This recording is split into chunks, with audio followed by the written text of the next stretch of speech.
A2F, bem-vindo à era digital.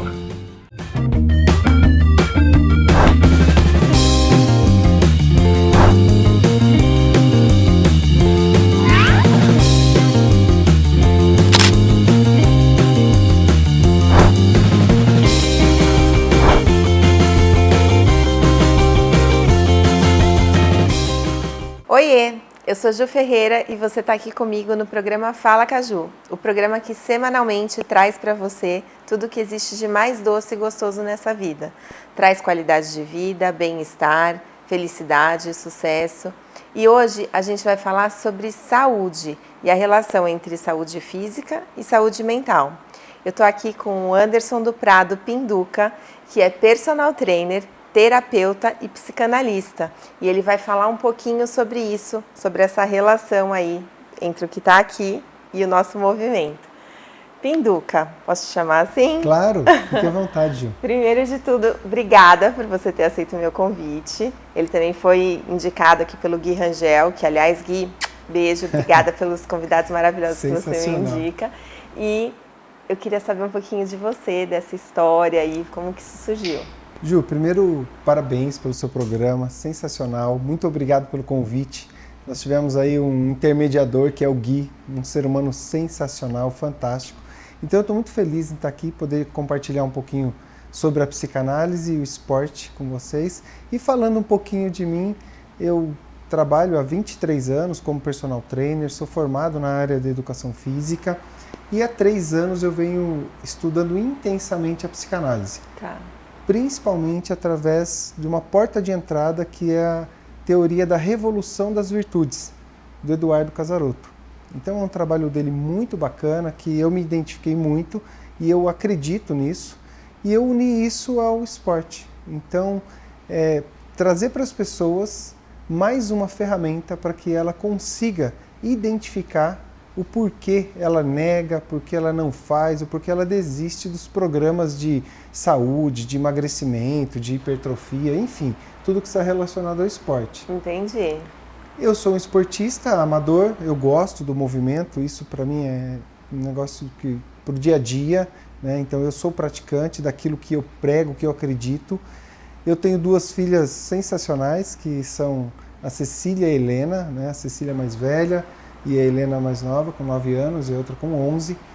Todos em casa apaixonados pelo movimento corporal. Qualquer tipo? Ou tem alguma coisa específica? As meninas gostam de pedalar. Eu gosto muito de pedalar e de correr. Tá. E as meninas curtem muito pedal, curtem dança, curtem patins. E eu sempre vou junto aí nessa tocada.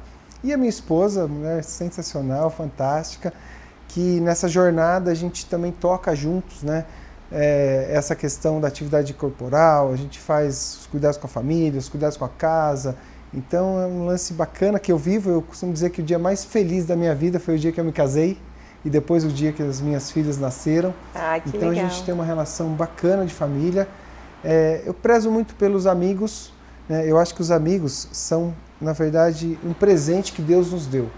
Então é uma extensão da nossa família. É verdade, a família que a gente escolheu, né? Então os amigos, assim, eles significam para mim muito, e eu tenho, assim, hoje, talvez como um propósito, depois de descobrir o que de fato é um propósito, eu tenho esse compromisso, né, com o mundo, com as pessoas, de usar desses conhecimentos que Deus me permitiu, né, adquirir para ajudar pessoas.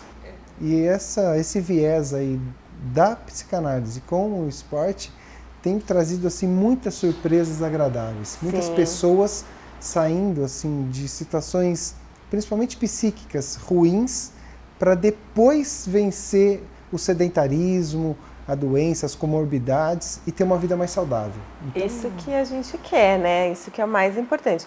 Mas calma, você era já personal trainer? Sim, eu já exercia Você já 20 exercia anos, há bastante tempo. E aí você via muita gente começando na atividade física e desistindo, ou começando e eventualmente não conseguindo chegar nos resultados que a pessoa queria. Como que... Nessa jornada, o que eu desenvolvi? Eu desenvolvi um programa de emagrecimento. Tá. Com 25 gatilhos mentais, porque eu percebia durante as minhas aulas ou a conversa com as pessoas que vinham buscar informação, que elas desistiam dos programas, Sim. que elas não conseguiam vencer essa inércia. Então, antes da psicanálise... Ai, quem nunca, gente? Você que está em casa, que nunca desistiu de uma academiazinha, atire a primeira pedra, porque eu já paguei o ano e não fui. E aí eu percebi isso e criei um programa que ele contemplava essas questões que levavam as pessoas a desistir. Então, por exemplo, um programa de 6 meses. Se por algum motivo que vai acontecer de você falhar, você larga os 6 meses de programa. Sim. Então, quando você traz um programa para 14 dias, você consegue começar e terminar um programa. Então, você cria ciclos de 14 dias e constantemente você está se alimentando pelos resultados positivos que você adquire. Então, por exemplo, esse é um gatilho mental. Que legal. Tipo, 14 dias eu consigo. Óbvio. 14 dias eu consigo. E é um programa intermitente. Então, o que acontece? Vou para a praia, final de semana, churrasco. Você para realmente aqueles 14 dias, porque você completa, vive os seus dias de loucura, né? Desce a ladeira sem freio. Certo. E depois você retoma mais 14 dias. Isso tem dado muito resultado com as pessoas. Sim. E principalmente na escolha, né? Antes da psicanálise, eu tinha uma relação com a escolha dos exercícios. Eu falava em exercícios fáceis, exercícios executáveis, que não te deixassem numa situação de constrangimento. O que acontece numa aula de ritmo dentro da academia. Sim. A pessoa vai por um convite, num momento de moda, de entusiasmo, e quando chega lá, que todo mundo vai para um lado e ela vai para o outro, ela se sente mal e não volta mais. É verdade. Então, isso antes pode da acontecer. psicanálise, eu já falava, você precisa fazer algo que esteja conectado com você. Com a psicanálise, eu fui entender como se formam os traços de personalidade e de caráter. Tá. E aí a janela se abriu, né? As cortinas se abriram. Por quê? Não dá para uma pessoa que tem um traço, por exemplo, de personalidade fazedor, que é o meu caso, a predominância de fazedor. Eu gosto do movimento. Eu olho a louça na pia, eu vou lavar, eu quero correr no meio da montanha, pedalar nas trilhas. Eu sou assim. Ai, meu Deus, que nervoso disso. Eu não sou. Eu sou assim. Então, quando você me convida para uma aula mais parada, mais contemplativa, de alongamento, de yoga, para mim isso é mais difícil. Entendi. Já uma pessoa que é mais pensadora, que gosta de um filme, gosta de caminhadinha ali na beira do lago, que gosta de um podcast, que quer ficar parada. Se você convida essa pessoa para fazer o que eu gosto, vai desconectar o traço de personalidade com a atividade proposta. Entendi. Ela não vai resistir, ela vai desistir no meio do caminho. Entendi. Calma, porque a gente vai ter que dar um intervalinho. Eu queria saber mais sobre esses traços de personalidade possíveis, porque de repente quem está em casa vai se identificar com algum. Ah, legal. Pode ser? Ótimo. Então Perfeito. tá joia. Fica aqui, que é já já.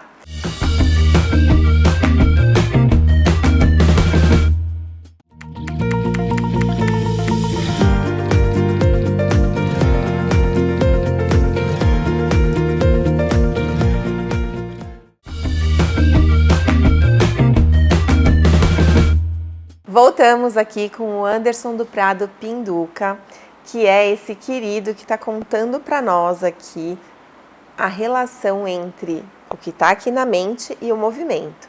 Pinduca, você estava falando sobre os traços de personalidade e como isso se relaciona com as possíveis melhores atividades para essas pessoas, né?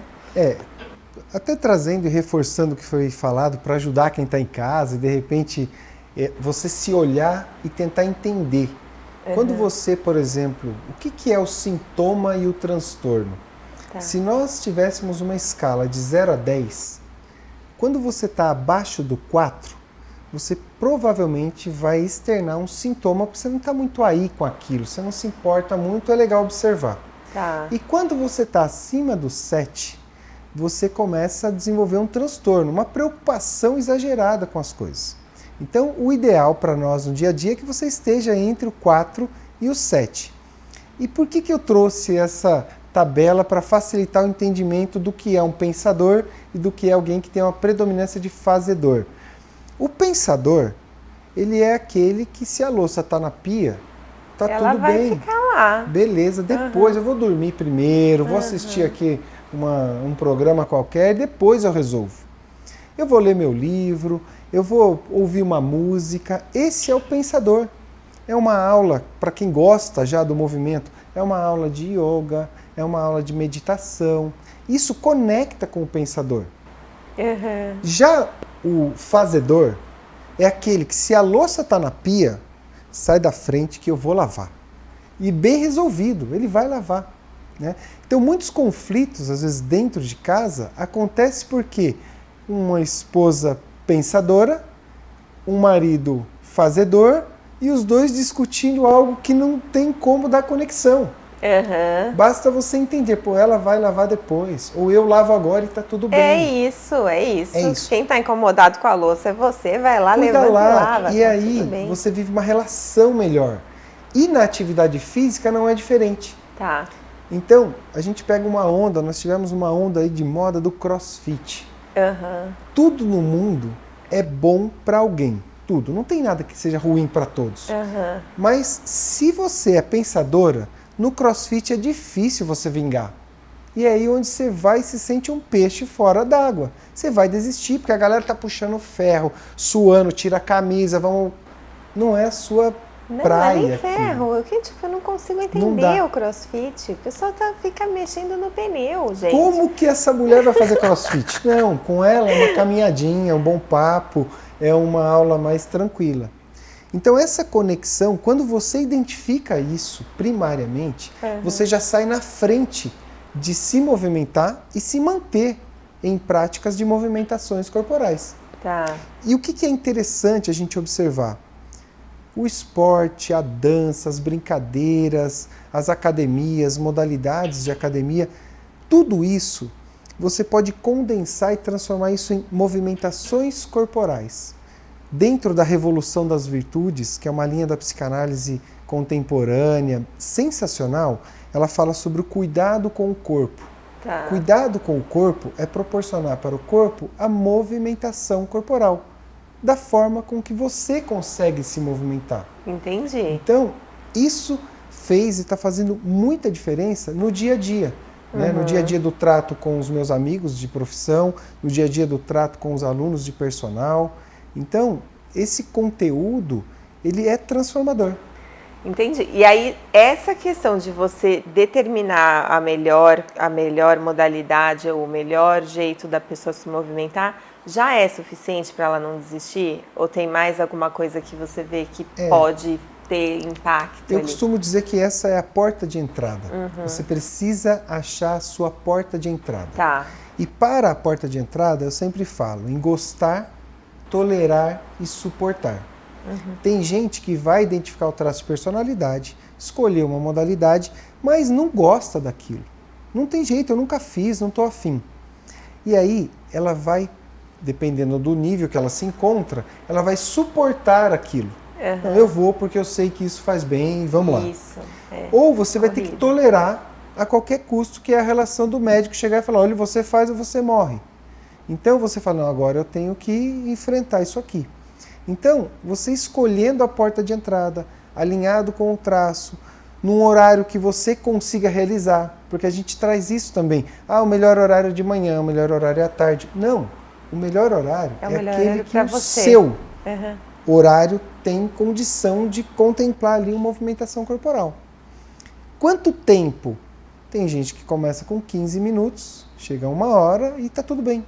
Então, alinhar isso é mais importante, talvez, do que você entrar nessa onda de uma modalidade da moda.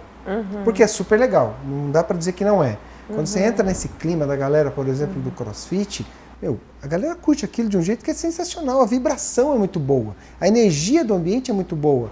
Só que se você não gosta, você não está afim, você nunca fez atividade, você gosta de ficar na inércia, você olha de fora, você só tem louco ali, eu não estou afim do negócio.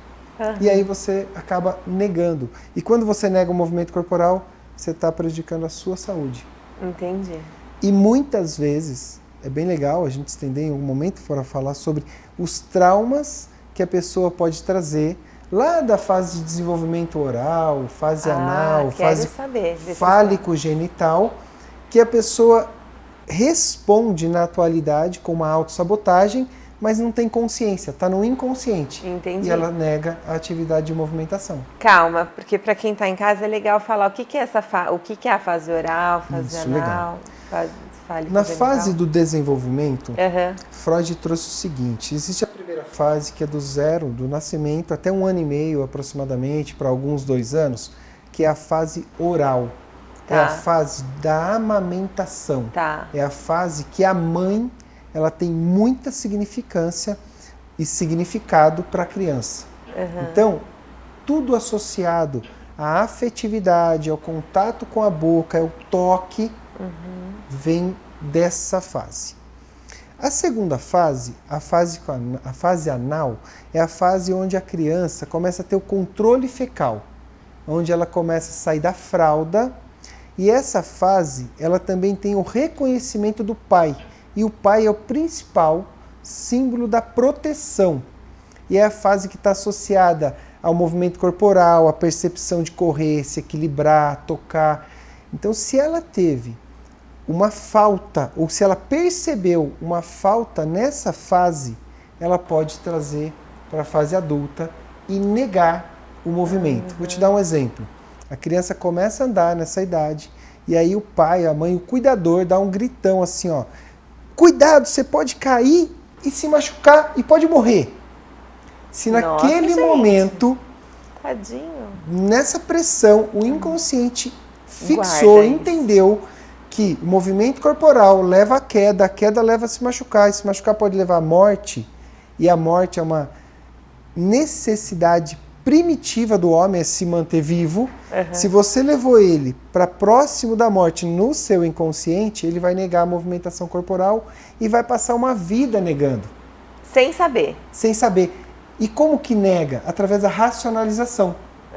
Eu não tenho tempo, eu não tenho horário, essa atividade não é legal, eu fui, mas não deu certo, meu tênis está ruim, a minha calça não é boa. Então você vai racionalizando para negar a movimentação corporal, que na verdade um terapeuta, um psicanalista, ele vai mostrar para você, vai tirar do inconsciente, trazer para o consciente e falar assim: sabe aquilo que está lá dentro, onde alguém disse para você: não corra que você pode cair, se machucar e morrer?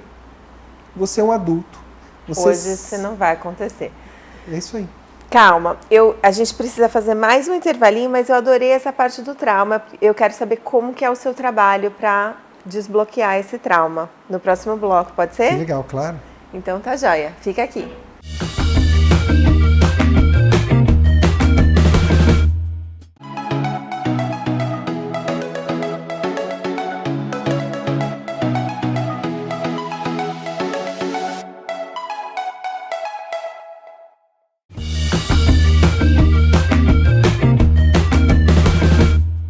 Estamos de volta aqui com o Anderson do Prado Pinduca, que está contando para nós como que muitas vezes os nossos traumas fazem a gente negar o movimento corporal, e isso faz com que a gente não consiga dar sequência em exercícios, programas de emagrecimento.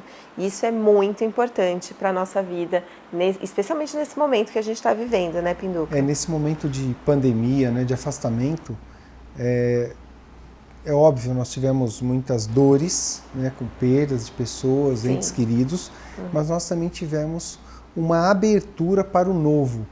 E essa abordagem, ela surgiu um pouco antes da pandemia, eu venho estudando isso há 3 anos, mas agora você se depara com muitas pessoas sofrendo consequências mentais por afastamento, por falta do toque, por falta do convívio, né? E essa questão que nós estamos abordando, da fase do desenvolvimento, nós temos crianças sendo formadas nesse momento de pandemia.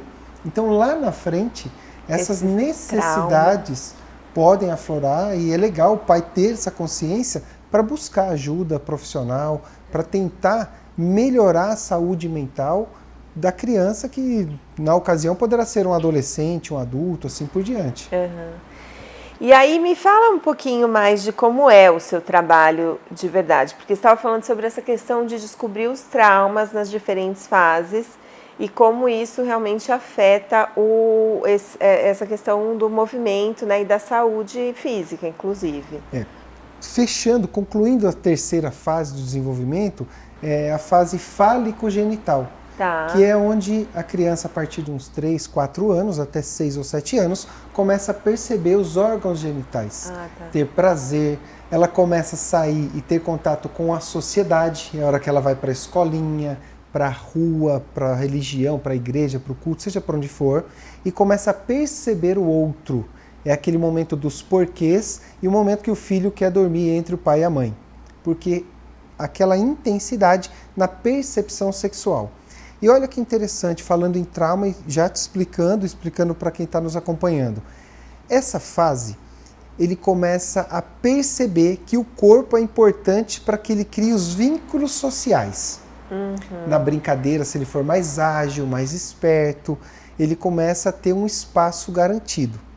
Se nesse momento de desenvolvimento a criança foi colocada de lado, às vezes porque está com sobrepeso, está mais gordinho, às vezes porque não tem muita habilidade, porque lá na fase anterior não teve estímulo suficiente para equilibrar, para girar, sair rápido, ela não é a melhor no pega-pega, no polícia e ladrão, ela começa a ser colocada de lado.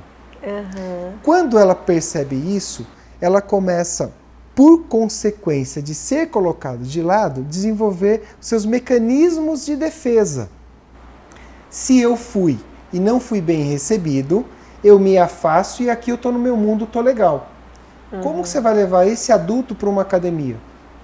Recentemente, um grande amigo, ele estava falando que ele não gosta muito de academias.